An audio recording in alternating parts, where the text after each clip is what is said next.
নির্বাচনী রণডঙ্কা বাজালেন মন্ত্রী পরিমল। বিধানসভা ভিত্তিক নির্বাচনী মুখ্য কার্যালয় উদ্বোধন কাটিগড়ায়। যেখানে বিরোধী দলগুলো প্রার্থী পর্যন্ত ঠিক করতে পারে, সেখানে প্রার্থী ঘোষণা করে দিয়ে কুচকাওয়াজ শুরু করে দেওয়ার উৎফুল্লিত কাটিগড়ায় বিজেপি সংগঠন। শুধু নাম ঘোষণা হয়েছে সবে মাত্র, দিনক্ষণ ঘোষণাও হয়নি। যদিও নির্বাচনী রণডঙ্কা বাজিয়ে দিলেন সদ্য ঘোষণাপ্রাপ্ত শিলচর লোকসভা আসনের প্রার্থী পরিমল শুক্লবৈদ্য। কাটিগড়া বিজেপি মণ্ডল কার্যালয়ে বিধানসভা ভিত্তিক নির্বাচনী মুখ্য কার্যালয় উদ্বোধনে এসে আশীর্বাদ চাইলেন দলীয় কর্মীদের। বুধবার কাটিগড়ায় বিধানসভা ভিত্তিক নির্বাচনী মুখ্য কার্যালয় উদ্বোধন করতে আসেন সদ্য দলীয় ঘোষণাপ্রাপ্ত বিজেপি শিলচর লোকসভা আসনের প্রার্থী পরিমল শুক্লবৈদ্য। তাকে রাজকীয় সংবর্ধনা জানায় কাটিগড়া সমষ্টি ভিত্তিক বিজেপি 4 মণ্ডলের কর্মী নেতারা। শিলচর আসনে পরিমল শুক্লবৈদ্যকে প্রার্থী করায় বাড়তি আনন্দ দেখা যায় বিজেপি কর্মী মহলে। বিজেপি কাঠিগড়া মণ্ডলের সভাপতি বাবলা দেবের পৌরোহিত্যে উপস্থিত বর্তমান সাংসদ ডাক্তার রাজদীপ রায় তার বক্তব্যে প্রার্থীকে বিজয়ী করে মোদির হাত শক্ত করার আহ্বান জানান।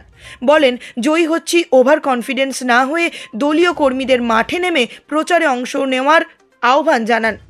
প্রার্থী শুক্লবৈদ্য বলেন, খেলার মেজাজে নয়, যুদ্ধংদেহী মনোভাবে ঝাঁপিয়ে পড়তে হবে। এই আসন পুনরায় উদ্ধার করে মোদিকে উপহার দেওয়ার আহ্বান জানান তিনি। চাইলেন সবার আশীর্বাদ। কাটিগড়া থেকে প্রণব মালাকারের রিপোর্ট, নিউজ অবিকল। নির্বাচনী প্রচার এতিয়ালৈকে আমি ভালকে আৰম্ভ কৰা নাই, কাৰণ এতিয়া আমাৰ দলে নিৰ্দেশে আমাৰ নিৰ্বাচনী কাৰ্যালয়বিলাক আমি আৰম্ভ কৰি আছোঁ।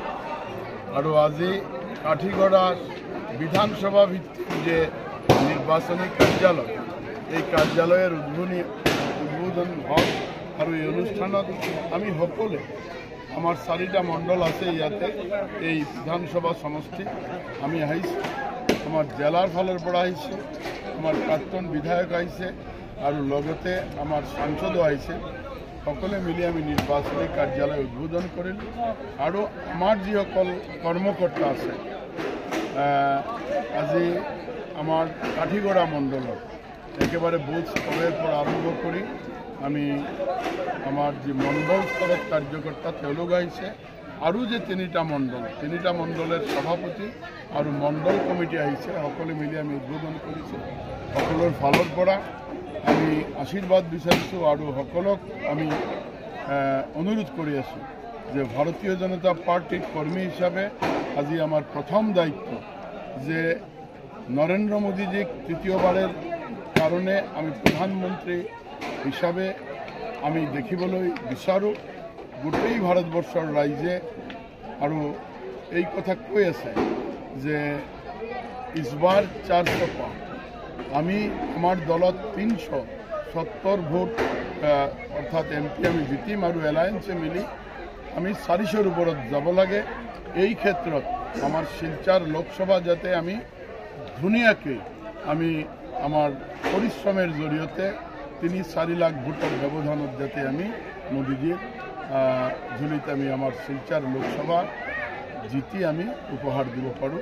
এই কাৰণে আমাৰ কৰ্মীসকলক আমি প্ৰাৰ্থনা কৰিছোঁ আৰু সকলে মিলি আমি এতিয়াহে নিৰ্বাচনত কাম আৰম্ভ কৰিম।